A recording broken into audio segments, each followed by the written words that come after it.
Gagawa tayo ng ating chiffon mango cake. Ito yung ginagawa nating puree, yung puree na mangga. I-ano lang natin siya para hindi siya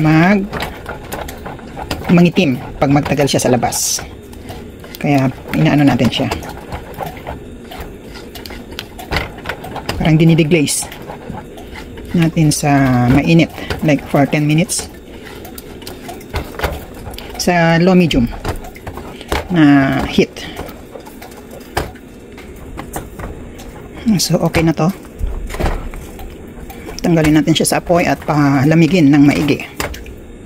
Meron tayo ditong 8 yolks, saka 2/3 na vegetable oil, saka 2/3 na mango puree.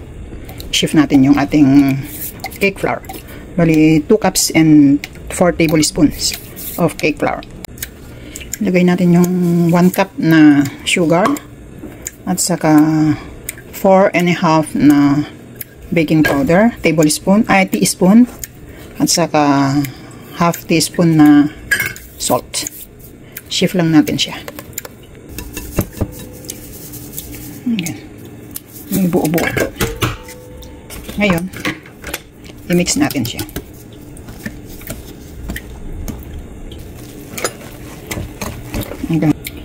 Okay na to. Ngayon, magbit tayo sa ating egg white. Meron tayo ditong 8 pieces na egg white. Lagay natin yung ating cream of tartar. Bali 1 teaspoon. Ito.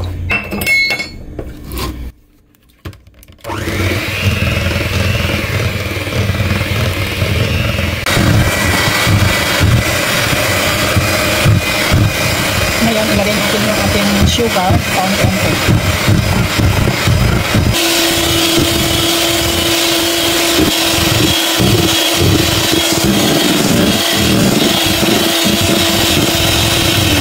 Tignan natin. Okay na to. Ihalo natin siya sa ating egg yolk butter.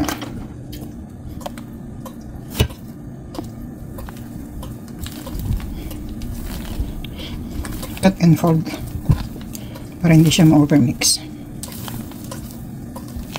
Dahan-dahan lang natin siyang ihalo yung ating mirang. Lagay na natin lahat. Tapos ihalo lang natin siya hanggang sa mag-well combine. Pag pantay na yung kulay, doon mo malalaman na okay na siya.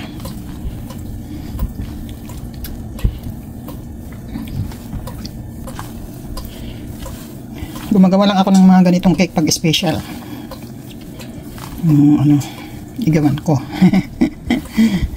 Birthday ng aking asawa bukas. Kaya ako igagawa ng cake.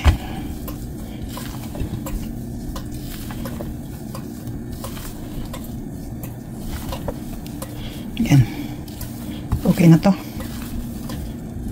Ilagay natin siya sa baking pan at i-bake natin siya ng 20 to 25 minutes. Hanggang sa malinis na yung toothpick pag tinusok mo sa gitna. Ayan na. Lagay natin siya sa ating baking pan. Bali, 2 pan ang gagamitin natin.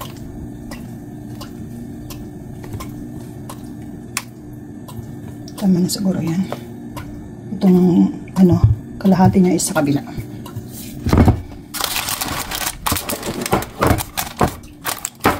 Natin para tanggal yung bula-bula. So meron tayong 2 guys. I-bake natin siya ngayon ng 20 to 25 minutes.